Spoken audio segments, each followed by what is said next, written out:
Hello ladies and gentlemen, we're going to do 11.2 today, vectors in space. So yes, we get to go back and relive the joy of vectors.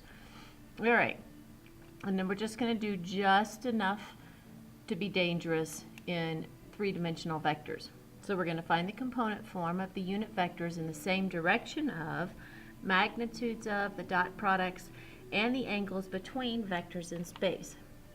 This little phrase right here is a key little phrase. In space always means three dimensions. Okay.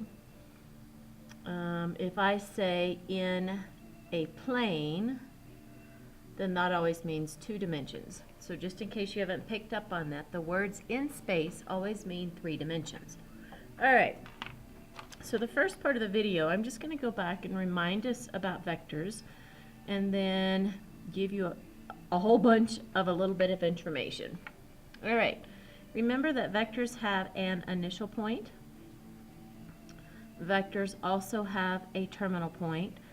Unlike with a line, the arrow at the end does not tell you that the line segment continues forever. It tells you that that's where the vector ends and that's the direction of travel. Okay? Vectors have magnitude.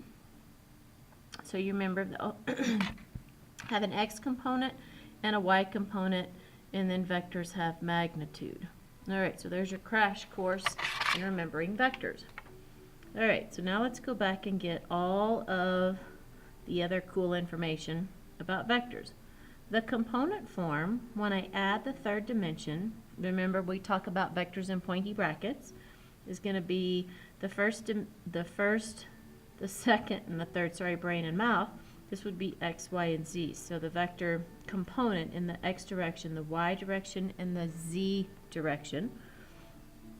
Okay, a zero vector, which is kind of entertaining, is a 0, 0, 0 vector, and I call it a go nowhere vector. Okay, the next one would be a unit vector. And a unit vector is a vector that goes one unit in each direction. Okay, and we would write it as v1i plus v2j plus v3k.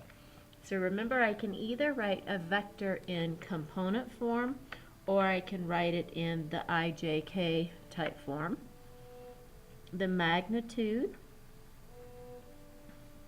okay, of my unit vector, and remember u means it's my unit vector, okay, is going to be written like this. Remember, that means it's double bars for your absolute value, and it's going to be equal to the section, going in the x direction, the piece going in the y direction, and the piece going, brain and mouth are having a hard time, in the z direction. Alrighty. So now if I want to find a unit vector in the direction of another vector, let's say v, then that's going to be the equation u is equal to v divided by the magnitude of v. Alright? If I want to add vectors, u plus v, the main thing to remember about doing math on vectors is that I add like components together. So this would be u1 plus v1, comma, u2 plus v2, comma, u3 plus v3. Okay? So that's what happens if I add or technically subtract. A scalar, if you'll remember, a scalar makes a vector change size. So if I had a scalar that was c times u, where c is the scalar, then I multiply that scalar to every component of my vector. So it would be c times u1, and then c times u2, and then c times u3. Okay? Dot products. Remember, we use our dot products a lot in vector work. Okay? So it is, if I have vector u is equal to u1, u2, and u3, and vector v, sounds funny to say, v1, v2, v3, then if I do u dot v, that's going to be u1 times v1 plus u2 times v2 plus u3 times v3. Alrighty?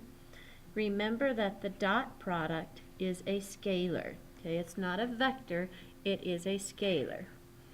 Alrighty?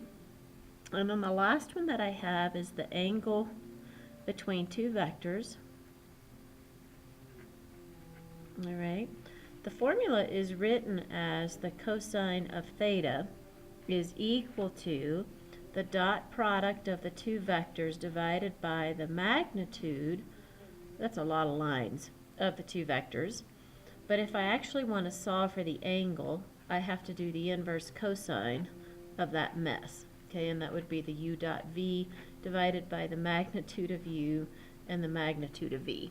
I got a little bit lazy with my vertical lines. Alrighty.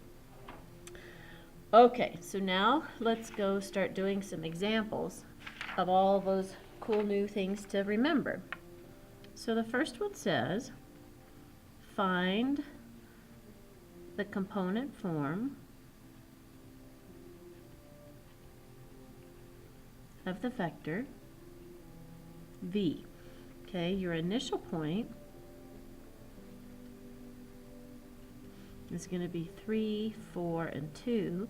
Your terminal point is going to be 3, 6, 4. All right? Then I want you to find a unit vector in the direction of v. Alrighty, so we do have to remember that when I'm writing the component form for a vector, it's always going to be terminal minus the initial, okay? And remember, that was a mistake that some of us made when we did vectors way back when.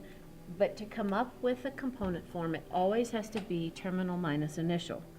So if I look at the 2 points that they gave me, my vector, and I'm going to call it vector v, is going to be 3 minus 3, 6 minus 4, and 4 minus 2. Simplify that math, and I'm going to get 0, 2, and 2.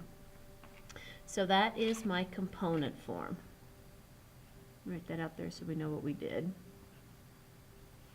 Alrighty, so the next thing that I asked you to find was to find a unit vector in the direction of v, which means that I'm going to need the magnitude of v. So if I want to find the magnitude of v, that's going to be the square root of 0 squared, 2 squared, and 2 squared. It's going to be the square root of 8, which is 2 radical 2. Okay? So now I can do my unit vector, which is the component form of v, I'm going to write it like that, divided by the magnitude of v. I could also write this as 1 over the magnitude of v times the component form of v. And so you'll see it actually written both ways.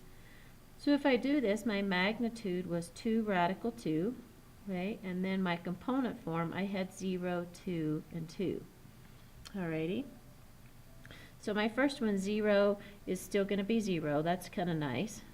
And different books report this different ways. So some books leave it like this, and then other books go ahead and distribute the scalar, which is what this does. So if I distribute it, 2 divided by 2 radical 2, I'm going to get 1 over radical 2, and then 1 over radical 2. And again, books manage this information differently. If I needed to rationalize my denominators, I would have radical 2 over 2 and radical 2 over 2. Alrighty, and that would be my unit vector going in the direction of v. Alright, next example. I want you to find the dot product of two vectors, and their component forms are going to be 0, 3, negative 2. I'll move my paper up in just a sec. And then the other one is going to be 4, negative 2, and 3.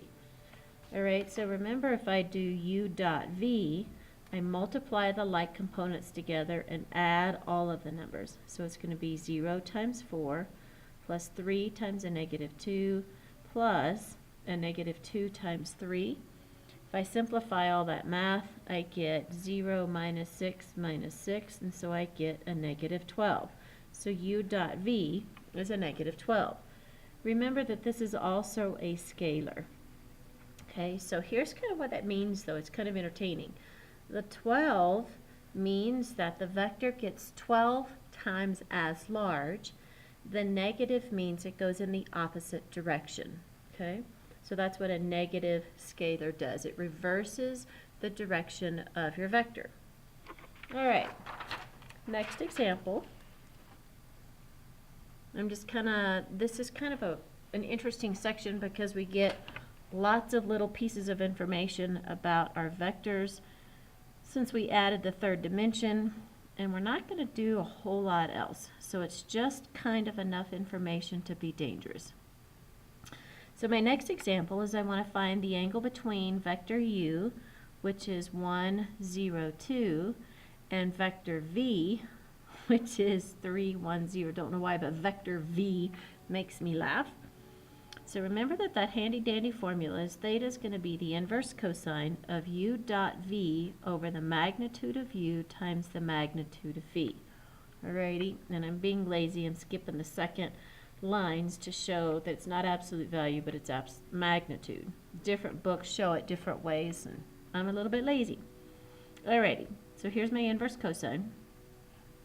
Alright, so the dot product of u and v is going to be 1 times 3 plus 0 times 1 plus 2 times 0. Okay, that's my numerator. My magnitude of u is going to be 1 squared, 0 squared, and 2 squared. My magnitude of v is going to be 3 squared plus 1 squared plus 0 squared. And the only reason that I put all the zeros in there is so you know where my numbers are coming from. That goes away, goes away, goes away, goes away. Hallelujah. So I end up with the inverse cosine of, on the top I have 3, and this is 4 plus 1 is going to be radical 5. Okay, just checking to make sure I didn't do something stupid. And then this one, 9 plus 1 is 10. I'm going to put my calculator in degrees instead of radians. Digress. I'm going to put it in degrees since that seems to make more sense to my little peanut head if we're talking about angles. Then if I do that in my calculator, I get 64.896 degrees. So the angle in between those two vectors is that. Alrighty. I think I only have 1 or 2 more examples for you. I only have 1. Yay. So this one says find the terminal point of the vector. Okay. The initial point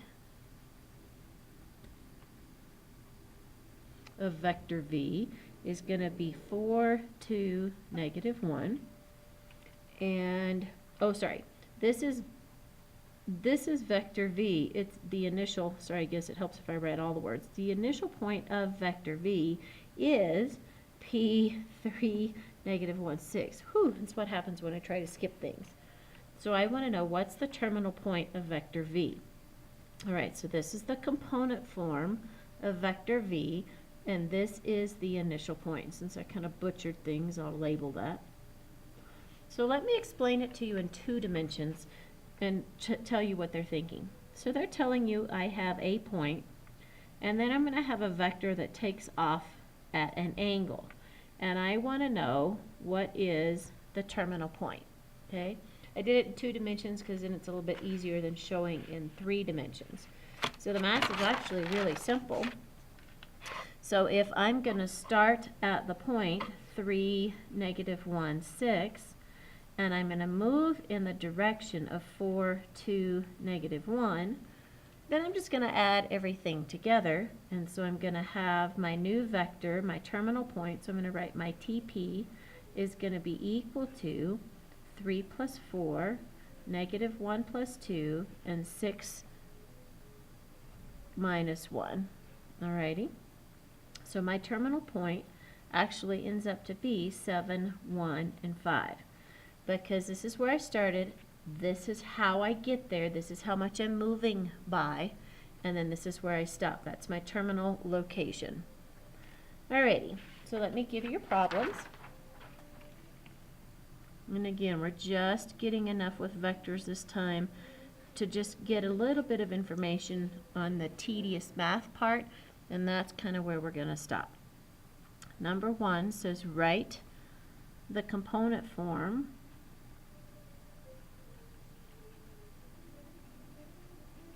of the vector v, find the magnitude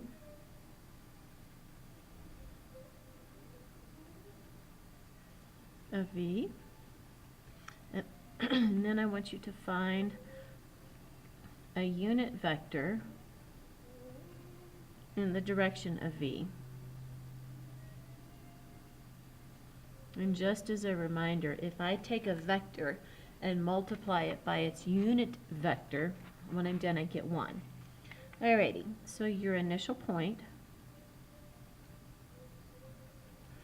is going to be -7, 3, 5, and my terminal point is going to be 0, 0, 2. Alrighty, problem number 2 says find a unit vector in the direction of u. And I'm going to give you your vector in a different format this time. I'm going to write it as a -3i plus 5j plus 10k.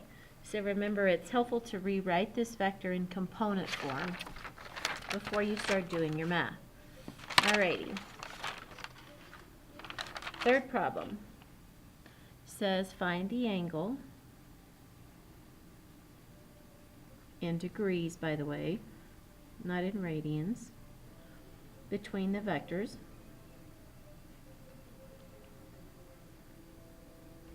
Alright, vector u is going to have a component form of a -1, 3, and 0, and vector v, love that, that's funny, nice alliteration, is going to have a component form of 1, 2, -1. Alrighty, that's it. Good luck with your problems, and I'll see you tomorrow.